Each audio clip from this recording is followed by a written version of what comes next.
I'm Erin Murray. I'm with Island Creek Oysters, and we're out here in Duxbury Bay, which is where our farm is. We have several acres out here in the middle of the bay, and we're out here in June, and it's actually, for once, a beautiful June day.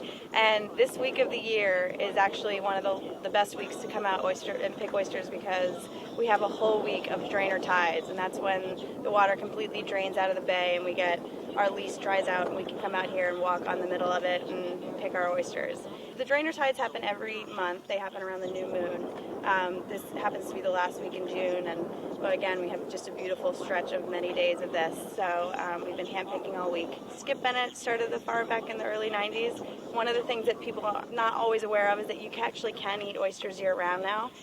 Since they're farmed, our oysters, and since we grow our oysters in an area that doesn't have, the water temperatures don't get too high, our oysters don't spawn, and you would typically stop eating oysters when they spawn, which is during the summer months, and that's why people used to say only eat oysters in months where there are. These oysters are all about 12 to 18 months old, so they've been sitting on the bay floor just soaking up nutrients and getting really big and pretty for us, and we're ready to put them on your table.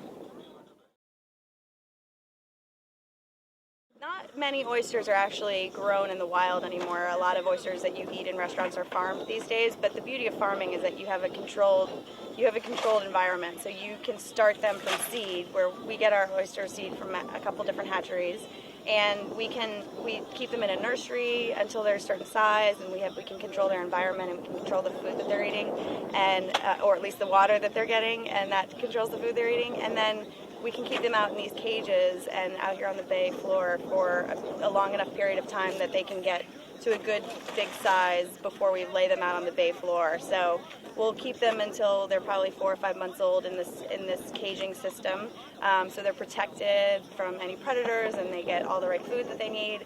And then once they're a certain size, they go right on the bay floor, and they just will sit here until we're ready to harvest them. So we have a lot of say over how many oysters we're getting every year, and what where they'll be, and how and where we can harvest them. So the system is a beautiful way to grow oysters. Well, we're out here looking for perfect oysters. You want an oyster that's longer than 3 inches, and my palm actually across is probably about 3 inches, so that's definitely a good 3-inch oyster. So, and you also want cup depth.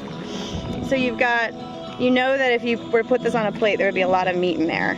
So, and what we wanted to give our restaurants is, a lot of meat, a lot of liquor, a lot of oyster juice. So you look for something that is pretty deep and long and will look beautiful on a plate, and go ahead and put it in the basket.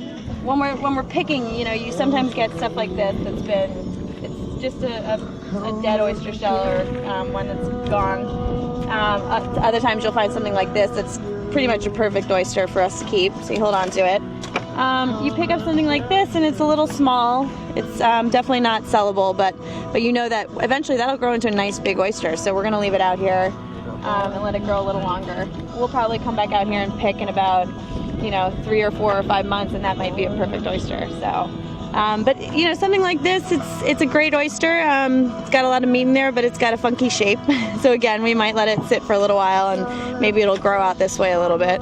And you've got things like this that are really hooked. Again, it's just because of the way it's grown. Like, it's been sitting in the mud in a certain way, and so it's sort of grown out this way. Again, probably wouldn't sit on a plate very well. The meat might slide right out of it. So you want to find one that's a little deeper than that. So we actually have 2 different brood stocks at Island Creek. We use a couple different hatcheries, so you can see that we get some very different oyster shells and shapes.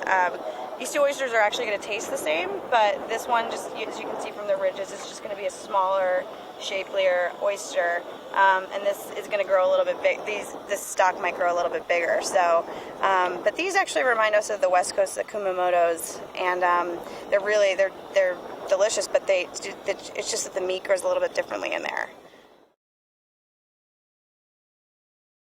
So we've just brought all the oysters in, and we're on the Oysterplex, which is in the middle of the bay, and we're going to cull the oysters. Culling is separating them, and so we're separating by size and shape, and we've got 3 different bins here. So basically, take our pile of oysters, throw them out on the table and go through them one by one. And it's basically quality control and sizing and making sure they're all great so that when they go into a bag, the bag is consistent. So our customers all get the same thing.